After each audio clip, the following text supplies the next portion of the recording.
El entierro. Mensaje predicado por el reverendo William Branham en Jeffersonville el 20 de abril de 1957. Nuestro profeta ha dicho: Bendito Padre Celestial, con la presencia del Espíritu Santo que ya está aquí, abordamos tu santa palabra. Y aunque con una voz mala, tratando de contenerme y hablar las palabras lo más lentas y calmadas que pueda, pido que tu dirección divina y la unción del Espíritu Santo que se mueva entre nosotros esta noche. Y aquel que es omnipresente, que Él tome la palabra de Dios y se la dé a cada corazón, según tengamos necesidad. Que Él nos alimente esta noche de las cosas buenas de Dios.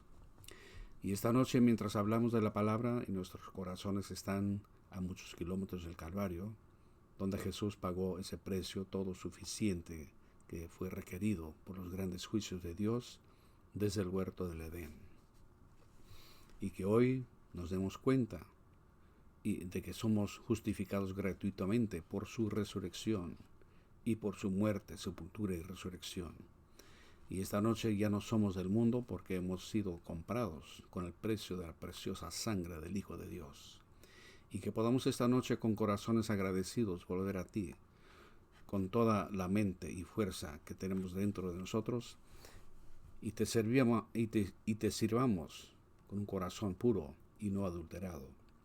Concede esta noche, Padre, si hubiera algunos aquí que no te conocen, en el perdón de sus pecados, que esta noche vengan humildemente a la cruz y confiesen ahí sus pecados al Dios, que es justo para perdonar. Y que esta sea una gran noche para todos nosotros. Lo pedimos en el nombre de tu Hijo amado, el Señor Jesús. Amén. Ahora, nos damos cuenta que no hay nadie en la tierra que sea lo suficientemente capaz de tomar la palabra de Dios y revelarla. Porque la palabra está escrita por inspiración.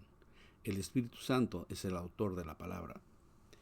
Y cuando se buscó uno en el cielo para tomar el libro y desatar los sellos, no hubo nadie en el cielo, ni en la tierra, ni debajo de la tierra, que fuera digno de desatar los sellos, o incluso de mirar el libro. Y allí había un cordero que había sido inmolado desde la fundación del mundo. Él vino y tomó el libro de la mano de aquel que estaba sentado en el trono, y desató los sellos y abrió la palabra. Y estamos esta noche creyendo y confiando en Él, que Él nos abrirá la palabra. La primera noche fue la segunda venida del Señor Jesús, siendo miércoles. Y el jueves por la noche fue sobre el sacrificio todo suficiente. Y la noche del viernes fue sobre la expiación todo suficiente, el perfecto. ¿Lo captaron anoche? Perfecto. De cómo podemos ser absolutamente irreprochables y perfectos a la vista de Dios. Y esta noche es sobre el entierro. Y mañana la resurrección, conforme vayan avanzando los días. Ahora, esta noche he escogido para mi lectura de la Escritura del libro de los Hechos, el capítulo 2, y los versículos 25, 26 y 27 incluso. Y se lee así, Pedro hablando. Porque David dice de él: veía al Señor siempre delante de mí, porque está a mi diestra, no seré conmovido. Por lo cual mi corazón se alegró y se gozó mi lengua, y aún mi carne descansará en esperanza. Porque no dejarás mi alma en el Hades, ni permitirás que tu santo vea corrupción. Qué hermoso texto esta noche, para obtener el contexto de él estando en la tumba. Lo primero a lo que queremos llamar su atención es a la infalibilidad de la palabra de Dios. Dios guarda su palabra al pie de la letra. Y esta noche queremos fijar nuestros pensamientos en eso, que Dios guarda su palabra. Podemos descansar seguros que cualquier cosa que Dios ha dicho en su palabra es la verdad. Y la fe no descansa sobre las arenas movedizas de las ideas de los hombres o la teología de los hombres, sino que tiene su lugar de descanso definitivo en la roca inconmovible de la palabra eterna de Dios, la palabra. Si Dios lo ha dicho, eso es verdad para siempre. Él nunca puede retractarse y decir: yo no quise decirlo. Yo puedo decir cosas, ustedes pueden decir cosas, entonces estamos propensos a tener que retractarnos, porque lo dijimos con lo mejor de nuestro conocimiento y con lo mejor de nuestra habilidad. Pero Dios es muy diferente a nosotros. Él es infinito. Por lo tanto, Él no dice una cosa a menos que sea absolutamente perfecto. Él nunca tiene que retractarse, nunca tiene que disculparse por lo que dijo. Siempre permanece cierto, incluso para Jesús en estos grandes días que estamos celebrando, cuando Dios realmente inmoló a su Hijo por los pecados del mundo, fue quizás aún miles de años antes de que el fundamento fuera puesto. Dios habló la palabra y eso es un producto terminado en el cielo cuando Dios lo habla, ya está terminado. Oh, si tan solo pudiéramos captar lo que eso significa, qué personas tan diferentes seríamos. Al ver en sus libros los juicios que están colocados aquí para los desobedientes, eso haría que un hombre se examine a sí mismo, hora tras hora, y haría que los justos se alegraran hora tras hora al leer las bendiciones que Dios ha prometido a los fieles. Y podemos descansar seguros que cada palabra se cumplirá. Solo anclemos nuestra alma en ella. Siempre ha sido de esa manera. Cuando Dios le habló a Noé, allá en el mundo antediluviano, tal vez antes de que alguna Biblia fuera escrita, o esta Biblia en cualquier caso, que fuera escrita, Dios le dijo a Noé que venía una tormenta y que las aguas cubrirían la tierra. Y sin una pizca de evidencia de que eso sucedería, todo en contra, Noé se movió con temor y construyó el arca, la preparó. Fue para la salvación de su casa y de sí mismo. Dios no lo defraudó, porque era su palabra. Tenía que suceder cuando Dios dijo que iba a suceder. Ahora, cuando Job, el libro más antiguo de la Biblia, y que fue escrito quizás antes que se escribiera Génesis, y fue incluido en la Biblia, y Moisés escribió el Génesis, Job en su libro descansó solemnemente sobre la promesa que Dios le hizo, y se mantuvo junto a su holocausto sin temor en su corazón, sabiendo que lo que Dios había dicho, Dios era capaz de poner por obra. Y cuando todo parecía ir en contra, Job se mantuvo firme, porque la promesa de Dios era firme. Dios le prometió a Job y Job descansó en su promesa.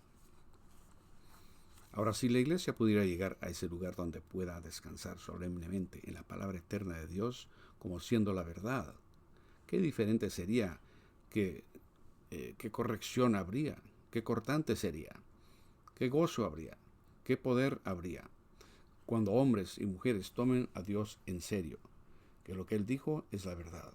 No importa cómo se miren las circunstancias, eso no tiene nada que ver al respecto. Dios lo dijo, eso lo concluye. Y Job, cuando estaba en el tiempo de más prueba de toda su experiencia, cuando fue hallado hombre justo en la presencia de Dios, incluso Dios dijo que él era perfecto. No había nadie como él en la tierra. Y a Satanás se le dio el privilegio de tentarlo diciendo, haré que te maldiga en tu rostro. Y él casi le quita la vida a Job, y lo habría hecho. Pero Dios trazó un límite y le dijo, le puedes hacer cualquier cosa, pero no le quites la vida. Después, cuando Job soportó la tentación fuerte del momento crucial, él dijo, yo sé que mi Redentor vive, y al fin se levantará sobre el polvo. Y aunque desecha mi piel, en mi carne he de ver a Dios.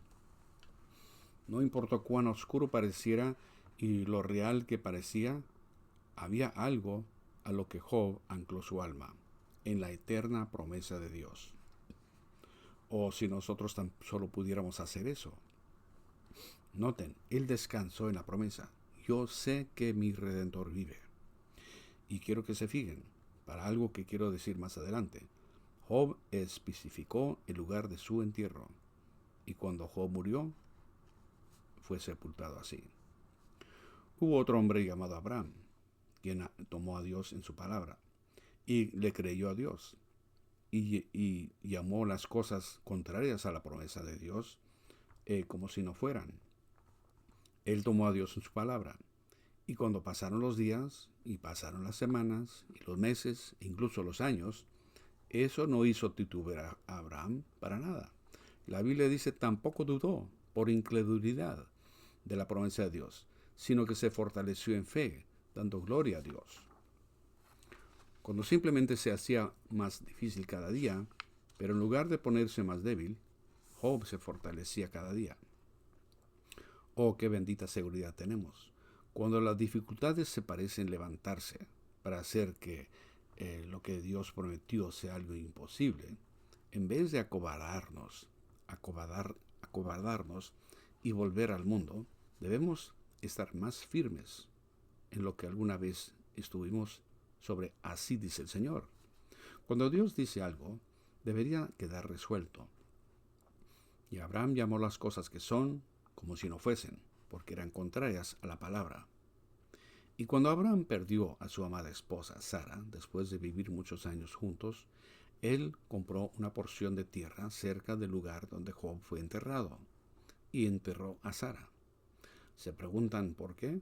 Ellos eran profetas, ellos lo vieron, ellos se contactaban con Dios. Y ahora cuando murió Abraham, él fue sepultado con Sara. Ahora, él no quiso que estos individuos le regalaran esa porción de tierra. Él la compró ante testigos. Qué hermoso tipo del bautismo. Él la compró ante testigos, que esa era su posesión. Así es como un verdadero creyente debe venir. No escabullirse en un rincón, sino pararse delante de testigos. Yo soy un testigo del Señor Jesús y el Espíritu Santo y de sus grandes obras. Cuanto más cuando vemos que este día malo se acerca. Y entonces cuando el hijo de Abraham, el cual era Isaac, la promesa se le iba a dar a él, y cuando Isaac murió, fue sepultado con Abraham. Isaac engendró a Jacob. Y cuando Jacob murió, allá lejos en Egipto, pero noten, antes de morir, él le dijo a su hijo José, el profeta, ven aquí, hijo, y pon tu mano sobre mi cadera lisiada. Ahora, pero recuerden cómo fue lisiado. Es porque el ángel del Señor tocó su cadera y cogió desde ese día. Él dijo, pon tu mano sobre mi cadera y júrame por el Dios de nuestros padres que no me enterrarás aquí en Egipto. ¿Por qué? Ellos tenían la palabra, tenían la revelación. Y me detendré aquí para decir que la iglesia del Dios viviente está edificada sobre la revelación divina, no sobre la denominación, la organización, no sobre credos o doctrinas, sino sobre la verdad revelada espiritualmente del Dios viviente. Abel la tuvo en el huerto del Edén, cuando la iglesia comenzó. ¿Cómo supo que debía traer un cordero? ¿Por qué no trajo fruta como lo hizo Caín? Sino que le fue revelado a él. Jesús, una vez hablando, dijo, ¿quién dicen los hombres que es el Hijo del Hombre? Algunos dicen que tú eres Moisés y Elías, y así sucesivamente. Él dijo, pero vosotros, ¿quién decís que soy yo? Vean, no se trata de lo que alguien piensa, es lo que ustedes saben que es la verdad. ¿Qué decís vosotros? Esa pregunta nos está encarando a cada uno de nosotros esta noche. ¿Qué decís vosotros? Y Pedro, hablando rápidamente sin vacilar, dijo, tú eres el Cristo, el Hijo del Dios viviente. Ya que Jesús conocía los secretos de todos los corazones, pues no era otro sino Jehová manifestado en carne. Y dijo, bendito eres, Simón, hijo de Jonás, porque carne y sangre no te ha revelado esto, sino mi Padre, que está en el cielo, ha hecho esto. Y sobre esta roca edificaré mi iglesia, y las puertas del infierno no prevalecerán contra ella. Y nosotros, a medida que avanzamos, nosotros los luteranos queremos caminar por fe. Los metodistas queremos gritar para recibirlo. Ustedes los pentecostales quieren hablar en lenguas para recibirlo. Pero eso está a 10 millones de millas apartado de aquello. Es una revelación divina del Señor Jesucristo, la persona de su ser manifestada en el corazón. Sobre esta roca edificaré mi iglesia, y las puertas del infierno no prevalecerán contra ella. Eso obra perfectamente con San Juan 5:24. El que oye mis palabras y cree al que me envió, tiene vida eterna, y no vendrá condenación, mas han pasado de muerte a vida.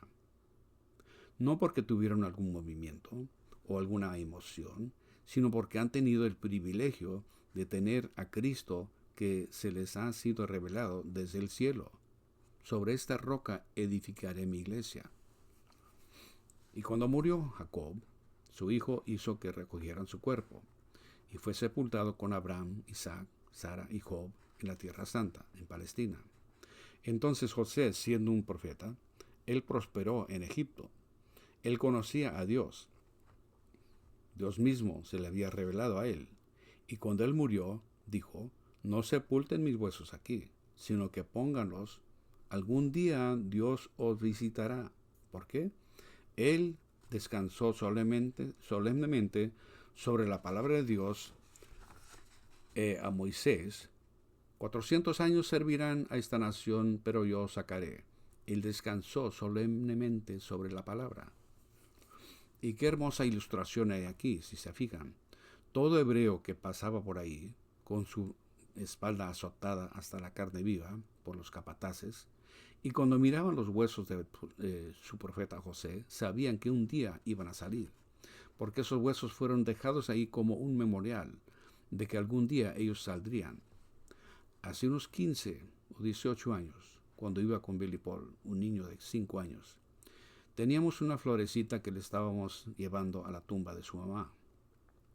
Al amanecer, una mañana de Pascua, a medida que iba saliendo el sol, justo antes del amanecer, y después iríamos al servicio. Y cuando caminábamos hacia la tumba, el pequeño se quitó el sombrero mientras nos acercábamos donde su hermanita y su madre estaban sepultadas. Él empezó a sollozar y a llorar y dijo, papá, ¿está mami allí abajo en esa tierra? No, hijo, ella no está ahí abajo. Ella está en 1,000,000 de veces mejor que tú y yo. Él dijo, ¿volveré a ver a mami otra vez? Le dije, por la gracia de Dios, si lo deseas, puedes verla, volver a verla. Él dijo, ¿saldrá alguna vez su cuerpo de esa tumba? Le dije, cariño, cierra los ojos y te contaré una pequeña historia. Hace muchos cientos de años, en esta misma mañana, hubo una tumba que quedó vacía. Le dije, ese es un memorial. Aquellos que duermen en Dios, traerá a Cristo con él cuando venga.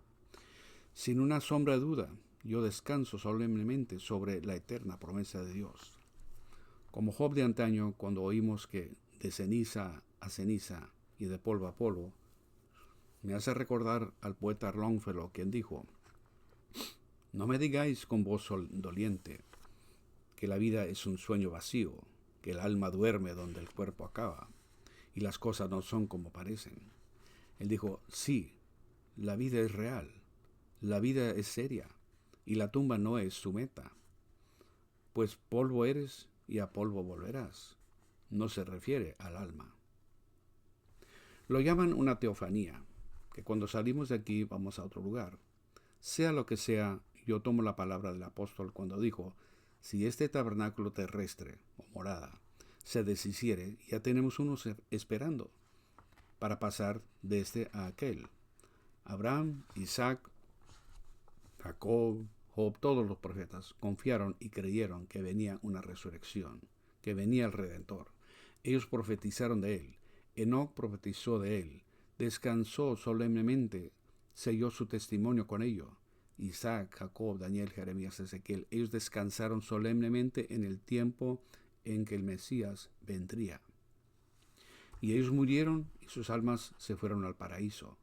Ellos no pudieron entrar en la presencia de Dios, porque, como vimos anoche, la sangre de toros y machos cabríos no podía perdonar pecados, solo cubría los pecados. Hablaba de un día cuando el sacrificio perfecto, porque la sangre del animal no podía regresar al adorador, pues entonces él no habría dejado de ofrecer sacrificios en ese tipo. Pero cuando el Hijo de Dios murió, la vida que estaba en él no era otra sino de Dios, para regresar y adoptarnos en la familia de Dios. Y ahora somos hijos de Dios, la vida de su sangre. Ahora noten rápidamente mientras seguimos. Cuando allá atrás en el Antiguo Testamento, y aquellos que creyeron y adoraron y murieron en la fe, esperando ese tiempo, la razón por la cual esos profetas hicieron eso y quisieron ser enterrados en Palestina. Ellos sabían que la resurrección no iba a ser en Egipto, iba a ser en Palestina solamente. Eso es lo que digo esta noche. Yo tengo todo tipo de nombres. No me importa lo que la gente me llame. Eso no significa nada para mí. Lo único que quiero saber es esto, que he estado muerto y la vida está escondida en Cristo por medio de Dios y sellada por el Espíritu Santo, que cuando Él llame de entre los muertos, yo responderé en ese día. Entiérrenme en Cristo, porque Dios traerá con Él a los que están en Cristo en aquel día. ¿Cómo entramos en Cristo? 1 Corintios 12:13. Por un solo espíritu fuimos todos bautizados en un cuerpo y llegamos a ser conciudadanos del reino de Dios. Nosotros profesamos ser peregrinos y extranjeros en esta tierra, ya no buscando estas cosas mundanas, sino esperando la venida del Rey bendito para que tome el dominio de mar a mar sin límites. Cuando Él venga en su gloria, ciertamente esperamos su venida. Y entonces no hay duda en mi mente que eso es lo que Jesús tenía en su mente cuando Él estaba aquí en la tierra. Era esa infalibilidad de la palabra eterna de Dios. Porque sabemos que en Él habitó la plenitud de la divinidad corporalmente. Toda la divinidad estaba en Él. Él era ambos, Padre, Hijo y Espíritu Santo, que habitó en forma humana, la teofanía de Dios, la gran imagen de Dios, en la que Él hizo al hombre, luego lo puso en la tierra. Él tenía un cuerpo. Dios no está exento de un cuerpo. Dios tiene un cuerpo y se parece a un hombre. Moisés lo vio, otros lo vieron y se parece a un hombre. Y este es solo una impresión de lo que aquel es. Y todo en la tierra, la belleza, la dulzura, la belleza de la tierra, no es otra cosa sino la respuesta a algo mucho mejor que eso allá, que nos espera cuando dejamos este mundo. Porque todo en la tierra es solo un patrón de lo que está en el cielo. Todo lo que es bueno, todo lo que es justo, todo lo que es hermoso, árboles, pájaros, todo es solo un patrón de lo que hay en el cielo. Nuestra propia vida es solo un patrón, es solo una sombra, no es la cosa real.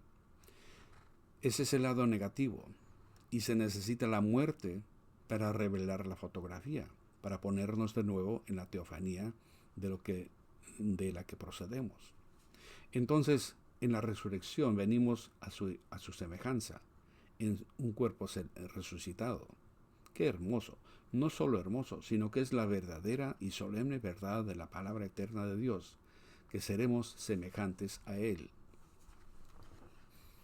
Fíjense, ahora Jesús, investido con todos sus poderes de Dios, pero cuando se encontró con Satanás, Él no usó ninguno de sus poderes. Él solo se refirió a la palabra. Así lo hizo. Él dijo, escrito está, no solo de pan vivirá el hombre, sino de toda palabra que sale de la boca de Dios. Entonces, ¿cómo pueden decir que pueden quedarse en casa y ser tan buenos cristianos como lo serían en la iglesia? No pueden hacerlo. Lean la palabra. El Espíritu Santo se alimenta de la palabra. La Biblia es la dieta espiritual de Dios para su iglesia. Y el Espíritu Santo es aquel que la trae a ustedes y la coloca en el corazón. Y ustedes la riegan con el agua de acción de gracias. Y cada promesa divina producirá exactamente lo que Dios dijo que haría. Tiene que hacerlo. Es su palabra y es vida. Ahora, yo había olvidado que solo tenía que tomar una media hora. Me lleva tiempo para llegar a donde quiero decir.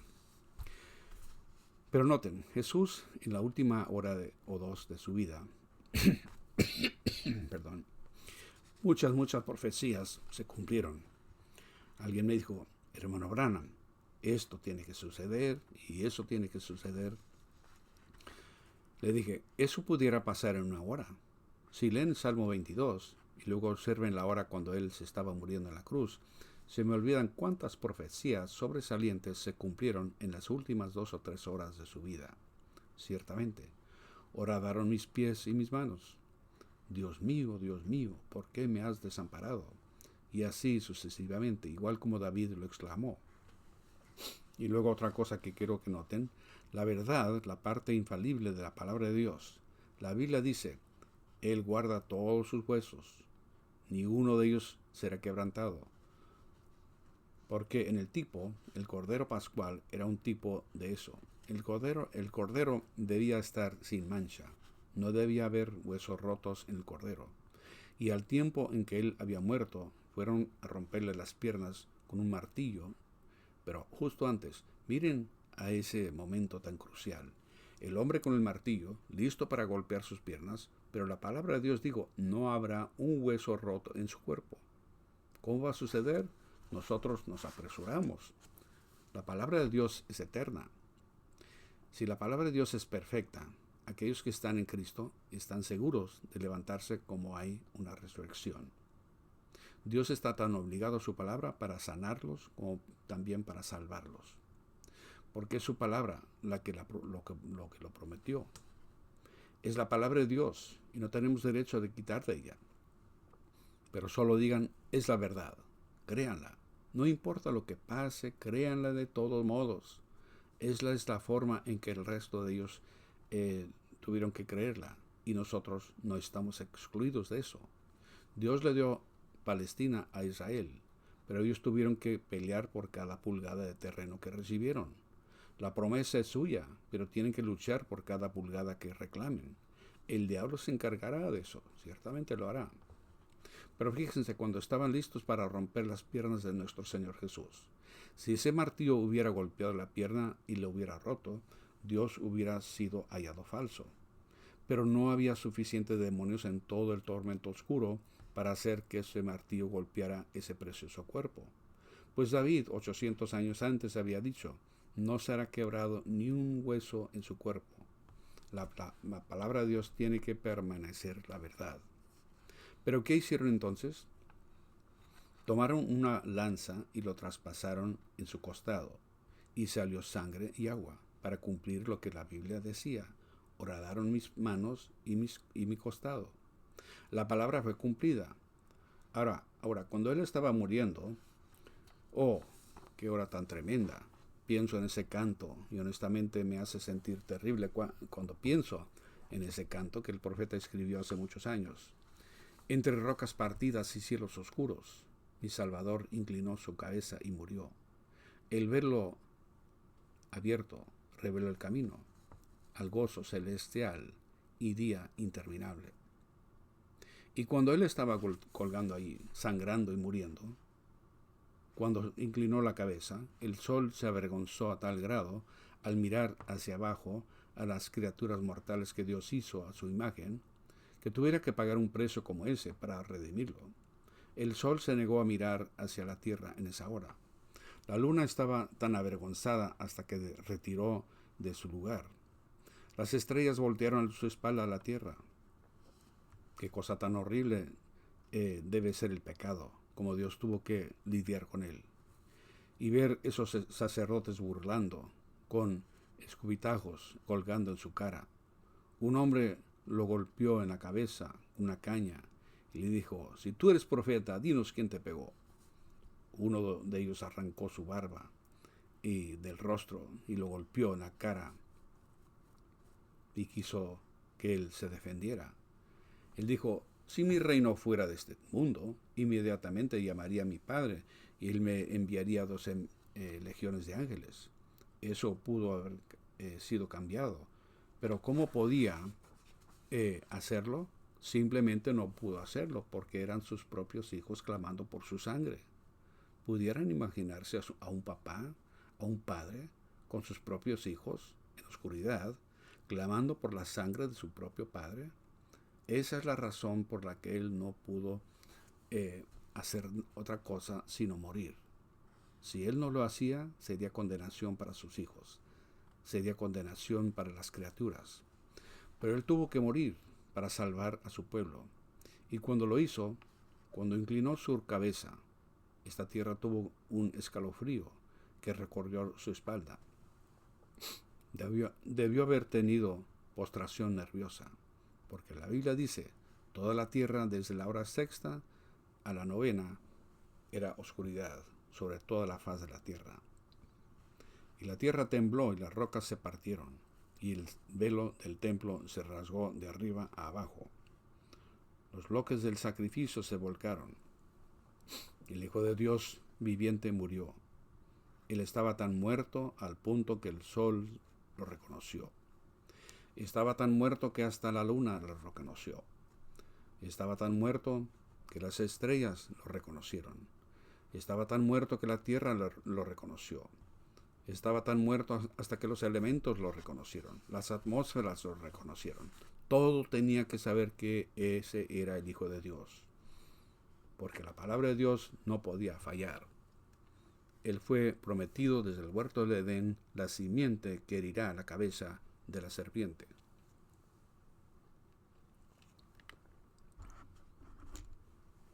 Ahora, ¿qué pasó con él? ¿A dónde se fue cuando dejó la cruz y entró en el sepulcro de José de Arimatea? Él era tan pobre que no tenía un lugar donde recostar su cabeza.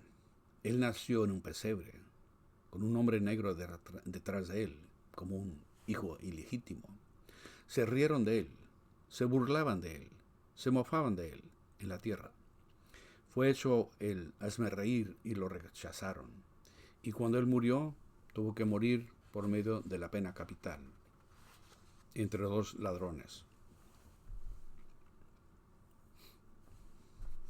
Y ni siquiera tenía un lugar para ser enterrado. Y fue enterrado en la tumba de otro hombre, el mismo Dios del cielo viniendo a la tierra. ¿Quiénes creemos que somos, que tenemos que pasar por un poco de sufrimiento? Lo que Él hizo por nosotros, piénsenlo, amigo, estúdielo. El soldado romano dijo, verdaderamente ese es el Hijo de Dios. El pecador tuvo que reconocerlo.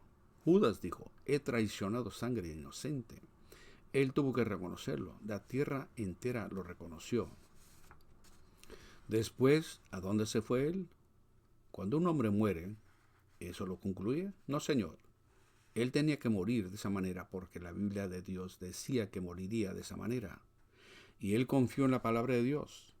Esa es la razón por la que él podía decir en su vida, destruid este templo y en 3 días lo levantaré.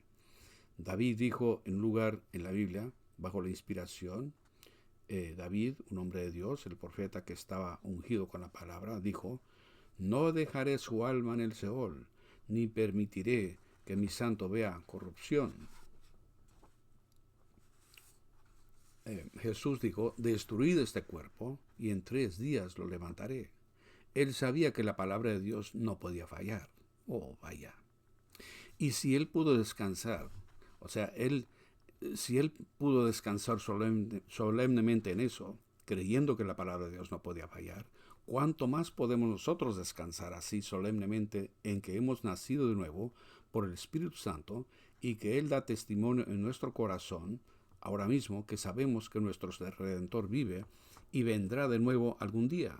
Descansen seguros que Dios traerá con Él a aquellos que están en Cristo. Ahora observen, ahí estaba Él. Él sabía que ninguna célula de ese cuerpo se corrompería. En 72 horas la corrupción empieza a entrar. Esa es la razón por la que Él no se quedó los 3 días. Él murió el viernes por la tarde, se levantó el domingo por la mañana, pero fue dentro de esos 3 días. Él se iba a levantar dentro de esos 3 días, porque Él confiaba en la palabra de Dios. Aquí va Él. ¿A dónde se fue? La Biblia dice, Él ascendió. Él fue y les predicó a las almas que estaban encarceladas, que no se arrepintieron en la paciencia de los días de Noé. Su alma, su espíritu, su teofanía de su propio ser descendió. Sigámoslo. ¿Les gustaría esta noche seguirle por unos minutos?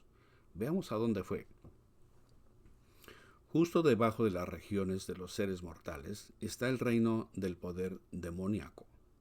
Justo por encima de eso yacen las almas de los injustos. Debajo de eso está el dominio mismo de Satanás, el infierno. Entonces, justo encima de nosotros está el Espíritu Santo. Entonces, debajo del altar yacen las almas de los justos. Luego lo que sigue es Dios mismo. Uno va hacia abajo, el otro va hacia arriba. Los dos espíritus están aquí en la tierra, influyendo en la gente de esta tierra. Y cuando Jesús murió, Él se fue para allá abajo. Puedo verlo a Él en ese viernes por la tarde después de su muerte. Toca la puerta de las regiones de los perdidos. Vamos a seguirlo por un momento. La puerta se abre. Había mujeres, había hombres, había señoritas, había viejos.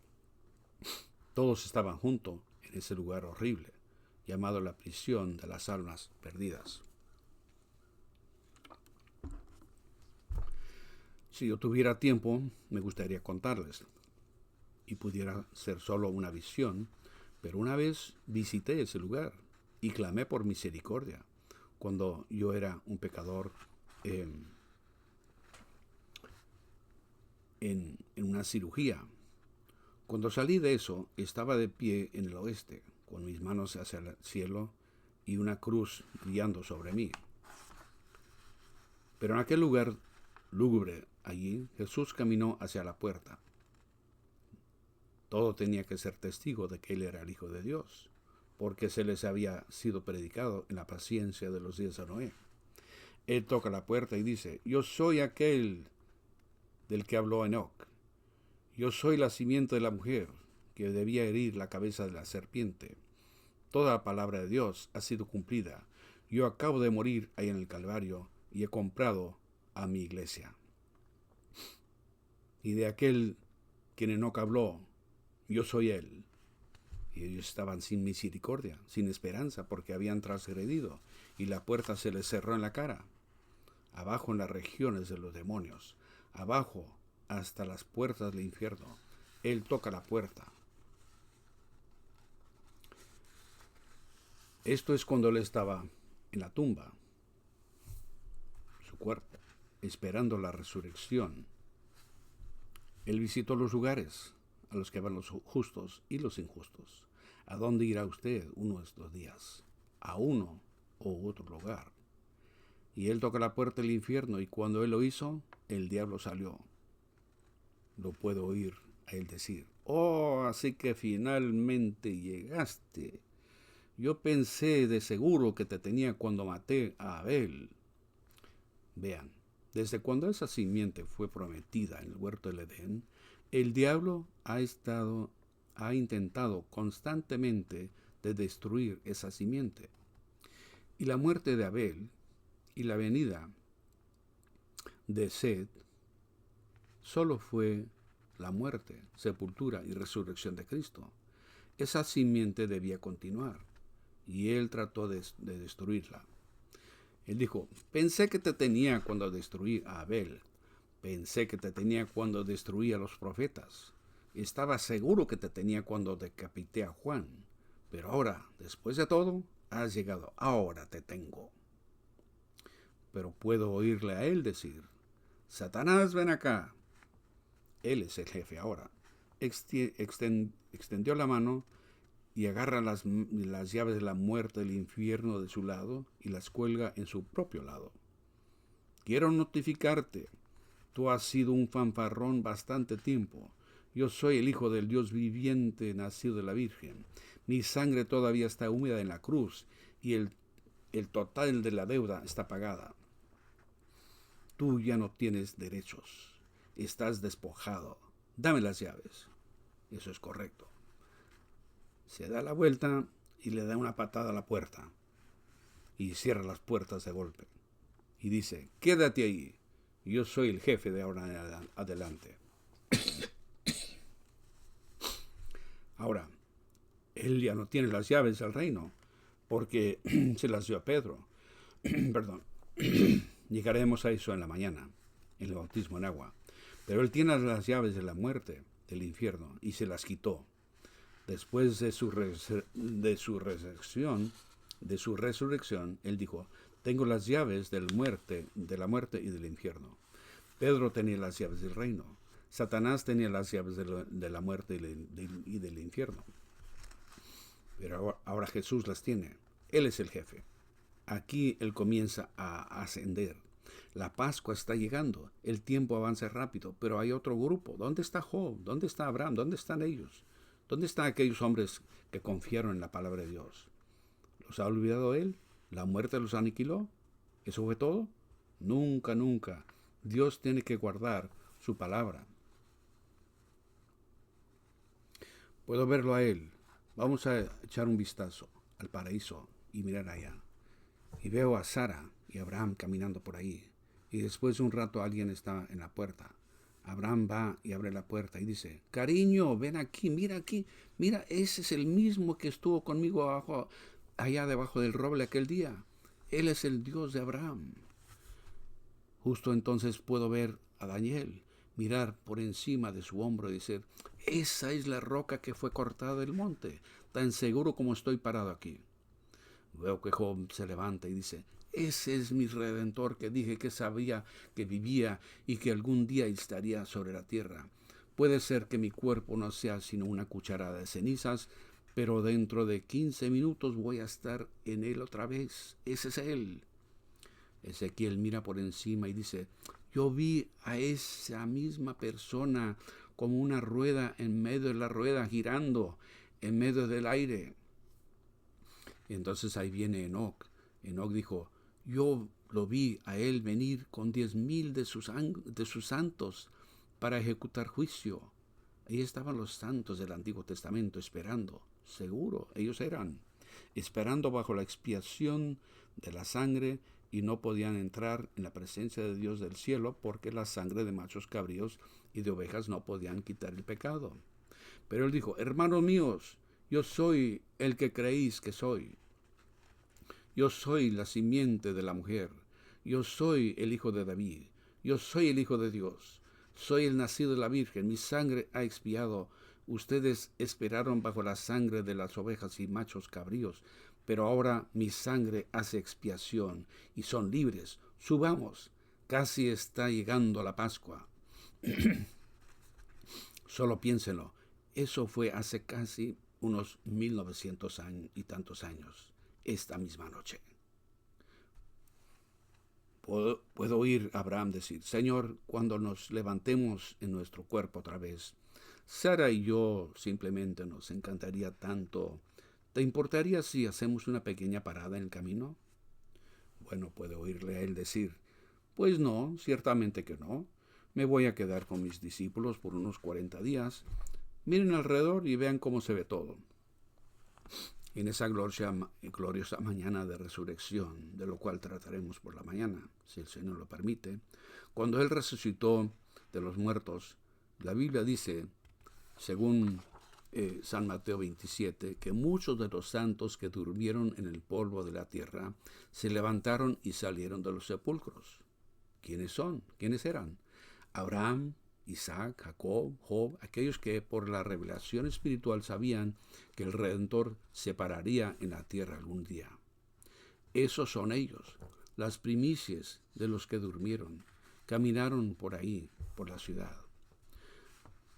Puedo ver a Sara y Abraham, jóvenes, bien parecidos, llenos de vida, para nunca más envejecer, nunca más estar enfermos, nunca tener hambre, caminando en sus cuerpos. Ahora Caifás, parado por ahí, diciendo, ¿saben qué? Ocurrió algo el otro día. Solo vean el desastre en que está este templo. Vamos a tener que conseguir a alguien para arreglar esa cortina. Miren esas cajas de sacrificio volcados. ¿Qué pasó? ¿Fue ese un tipo de astrólogo? ¿Era él un brujo? ¿O qué pasó? Mira, ven aquí, Josefo. ¿Quién es esa pareja joven que está parada ahí?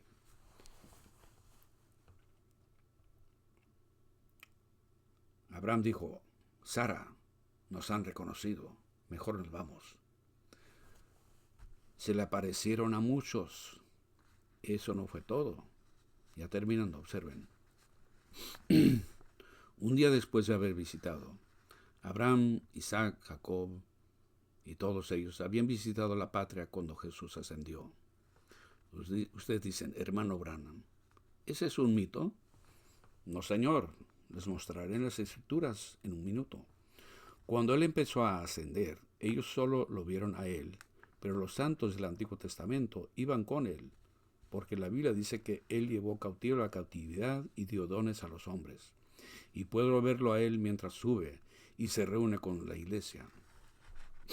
Dos ángeles de la banda que estaban tocando la música y regresaron allí y dijeron: varones galileos, ¿por qué estáis mirando al cielo? Este mismo Jesús que ha sido tomado de vosotros al cielo, así vendrá como lo habéis visto ir al cielo. Ciertamente ellos se apresuraron a unirse a la procesión. Y atravesando los cielos iba Jesús y los santos del Antiguo Testamento. Ellos pasaron la luna, pasaron el sol, pasaron las estrellas, y cuando llegaron a la vista de ese gran hermoso cielo blanco, los santos del Antiguo Testamento gritaron, citando la Escritura: alzad, puertas, vuestras cabezas, y alzaos vosotras, puertas eternas. Alzad, puertas, vuestras cabezas, y alzaos vosotras, puertas eternas, y entrará el Rey de Gloria. Todos los ángeles se reunieron en la parte superior de los barandales del cielo y dijeron: ¿quién es este Rey de Gloria? Y los santos del Antiguo Testamento dijeron: Jehová de los ejércitos, el poderoso en batalla. Él fue un conquistador. El ángel presionó el gran botón y las puertas de perlas se abrieron. Por la ciudad de Jerusalén venía el gran poderoso conquistador, trayendo a los santos del Antiguo Testamento, las bandas angelicales tocando y los ángeles gritando. Él fue el poderoso conquistador. Él tenía las llaves de la muerte y del infierno colgando a su lado. Fue pasando más allá de los palacios de la gloria hasta llegar al trono. Y él dijo: Padre, aquí están. Ellos creyeron con fe en tu palabra que yo vendría algún día. He conquistado ambos, la muerte y el infierno. ¿Qué fue, hermano? Él tenía las cicatrices en su mano para mostrar que él había estado en la batalla. Gloria a Dios en las alturas. Él es el poderoso conquistador. Aquí están, Padre, Abraham, Isaac, Jacob. Puedo oírle a él decir: Hijo, sube aquí a mi lado y siéntate hasta que ponga a todo enemigo por estrado de tus pies. Hermano, algún día él vendrá de nuevo. ¿Y qué día será? Él no estaba inactivo cuando estaba en la tumba. Creemos que él solo yacía allí muerto, pero él estaba abajo, aún conquistando. Él bajó y le quitó las llaves a Satanás. Él tiene las llaves de la muerte y del infierno esta noche. Él dijo: porque yo vivo, vosotros también viviréis. Me pregunto esta noche, mi querido hermano y hermana, ¿han pensado en eso sinceramente? ¿Se dan cuenta que ustedes solo viven porque Él vive? ¿No lo han apreciado lo suficiente para ofrecerse a ustedes mismos y decir: Dios, aquí estoy, un pecador, ten misericordia de mí? ¿Alguna vez han aceptado ese sacrificio todo suficiente? ¿Le han dicho alguna vez que lo aman? ¿Les duele cuando hacen mal? Si nunca han llegado a esa experiencia en este entierro, cuando nuestro tiempo se está yendo, apenas se está sintiendo bien. Pero me pregunto, si nunca han recibido a Cristo como su Salvador personal, me pregunto si lo harían mientras inclinamos nuestros rostros. Un momento para unas palabras de oración. Toquen esa Entre Rocas Partidas, por favor, hermana Gertie, si la tiene. Muy bien. Lo que sea que esté bien. Con sus rostros inclinados, voy a hacerles una pregunta sincera. Recuerden, amigos, pecador o santo, usted no deja de existir cuando lo enterramos. Su alma está en alguna parte. Ahora, Jesús visitó ambos lugares, de acuerdo a las Escrituras. ¿En dónde lo encontraría él a usted si partiera esta noche? ¿Se le cerraría la puerta a la misericordia en su cara por haberlo rechazado? Recuerden, Él no solo es un Salvador, sino un juez. Ustedes son el juez ahora. ¿Cómo lo juzgarán a Él? Dejen que sea su Salvador. Una pequeña historia viene a mi mente. Hace algún tiempo, un niño estaba sentado en un vagón. Un arma se disparó en la calle y los caballos huyeron e iban hacia un acantilado. Un joven vaquero corrió y detuvo los caballos justo antes de que el vagón cayera por el acantilado, porque llevaba un bebé. Él salvó la vida del pequeño. Muchos años después, parado en un tribunal, este mismo muchacho había cometido un crimen. Él tomó el camino equivocado, era culpable. Él estuvo bebiendo, jugando, le disparó a un hombre y fue declarado culpable. Y el juez se levantó y dijo: mi sentencia es que cuelgas del cuello hasta que tu vida mortal se haya ido. Ese joven dijo: juez. Y él interrumpió la procesión de la corte, y cuando saltó por encima de la barandilla y cayó a los pies del juez por piedad. Y dijo: juez, mire mi rostro, no me conoce.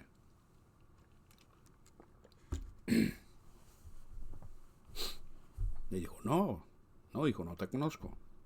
Recuerda la vida de un cierto niño pequeño que usted salvó hace muchos años, de un caballo fuera de control. Ah, sí, lo recuerdo. Yo soy ese niño, juez. Usted me salvó, entonces sálvame ahora. El juez lo miró y dijo: hijo, ese día yo fui tu salvador. Hoy soy tu juez. Él es su salvador hoy, pecador. Mañana Él puede ser tu juez. Piénsenlo ahora mientras la música está tocando y todos orando, los que están en terreno de oración con Dios. Le pregunto esta noche ahora, rápidamente, aquellos que les gustaría aceptar a Cristo como su Salvador personal, digan: Dios, ten misericordia de mí, un pecador. Yo quiero venir a través de la sangre derramada. Estoy cansado de unirme a las iglesias, de correr de un lugar a otro. Quiero nacer de nuevo. Quiero una experiencia en mi corazón donde yo sepa que Cristo se ha revelado a mí, por medio de la revelación espiritual de la cual usted acaba de hablar, hermano Branham. Quiero la revelación espiritual, el Espíritu Santo en mi corazón, haciéndome vivir, trayendo a Cristo más real a mí que yo mismo. Deseo esa experiencia, hermano Branham. ¿Orará por mí mientras levanto mi mano? ¿Levantarán ahora su mano quienes desean ser recordados? Que Dios le bendiga, señora. Dios le bendiga ahí, señora. Eso es bueno. Que Dios le bendiga, Señor. Eso es bueno. Levanten sus manos, ahora suban con su mano. ¿Cómo le pudiera dar vergüenza? ¿Pudiera rechazar algo así, amigo? Recuerden, usted dice, hermano Branham, los predicadores han predicado por años. Lo sé, pero uno de estos días ellos dejarán de predicar. Y de la manera en que las cosas se ven, eso pudiera ser de inmediato. Ustedes escucharán su último sermón. Francamente, este puede ser su último. Usted dice: yo soy joven. Eso no importa. La muerte no hace acepción de personas, ni de edad, ni capacidad. Lo aceptarán ahora como su salvador personal, levantando su mano diciendo: Dios, ten misericordia de mí. Levanten sus manos con el resto de estos y digan: ahora yo quiero aceptar a Cristo. ¿Levantarán su mano? Alguien que esté descarriado diga: Dios, ten misericordia de mí. Quiero volver a Cristo esta noche, para que mañana pueda haber una resurrección nueva para mí. ¿Levantarían sus manos? Levanten su mano diciendo: ten misericordia de mí, quiero venir ahora. ¿Lo harán? Levanten la mano, digan: he sido un descarriado. Dios le bendiga, señora. Dios le bendiga. Eso es bueno. Yo aceptaré a Cristo como mi Salvador personal. Lo aceptaré esta noche. He estado vagando muchos años alejado de Dios, pero ahora estoy volviendo al hogar. ¿Lo aceptarán esta noche para que esto pueda ser una nueva resurrección para ustedes? Que su vieja vida pueda acabar. Esta señora está viniendo al altar para hacer su confesión, para arreglarse. ¿Alguien más quiere tomar su lugar aquí, venir aquí con ella en su confesión? Se pondrán de pie y bajarían al altar también. El altar está abierto, ciertamente. Vengan ahora mismo. Si quieren pararse aquí a orar, sería bueno. Vengan, vendrán sobre la confesión de su fe, sobre su creencia en el Hijo de Dios. ¿Vendrían ahora? Muy bien. Depende de ustedes. Recuerden, ustedes son los indicados. ¿Es usted un pecador? ¿Es usted un descarriado? ¿Está frío y alejado de Cristo? ¿Quieren ser resucitados de nuevo con Él ahora? ¿Comenzar una vida nueva? ¿Qué de ustedes, esposo o esposa, que han estado fuera mucho tiempo, peleando en casa? ¿No vendrán a enderezar esa cosa con Dios y con cada uno ahora? Hagan de la Pascua realmente una Pascua para ustedes. Comiencen un nuevo hogar. ¿Qué de ustedes que nunca han estado, nunca han tenido oración en su casa? Solo van a la casa después de la iglesia y tratan de vivir lo mejor que pueden. Nunca reúnen a su familia y oran. Por eso tenemos la delincuencia juvenil y cosas que tenemos. Es por eso que los hogares en este país están destrozados. ¿No quieren venir y empezar de nuevo esta noche? ¿Lo harán? Están invitados. Recuerden, ahora yo soy su ministro. Yo seré un testigo en aquel día. Mientras tenemos nuestros rostros inclinados ahora para la oración. Nuestro bendito Padre Celestial, traemos a ti esta audiencia esta noche, en la más solemne y sagrada solemnidad que conocemos. Nos acercamos humildemente a tu trono. Y después del mensaje de esta noche, aquel gran entierro, Él no permaneció en silencio. Su alma fue directamente a las regiones y terminó la obra de Dios que Él le ordenó hacer. Y mañana por la mañana encontraremos donde Él fue a través de las esferas superiores conquistando todo en su resurrección. Pero Él salió en la mañana de la resurrección para nuestra justificación y encontramos que Él envió al Espíritu Santo de regreso para convencer a los hombres de pecado. Y oramos esta noche, Señor, para que aquellos que levantaron sus manos sean recordados delante de ti. Que su decisión sea desde su corazón esta noche y que te han recibido y creen en ti. Y que ellos sean sellados por el sello de la promesa esta noche, el Espíritu Santo. Concédelo, Padre, porque te los encomendamos con este mensaje esta noche. Que bendigas a los que lo escucharon, aquellos, Señor, que lo llevarán con ellos a su hogar y lo penetrarán en sus corazones. Que vivan en la palabra de Dios. Concédelo, Padre, porque lo pedimos en el nombre de Cristo. Amén.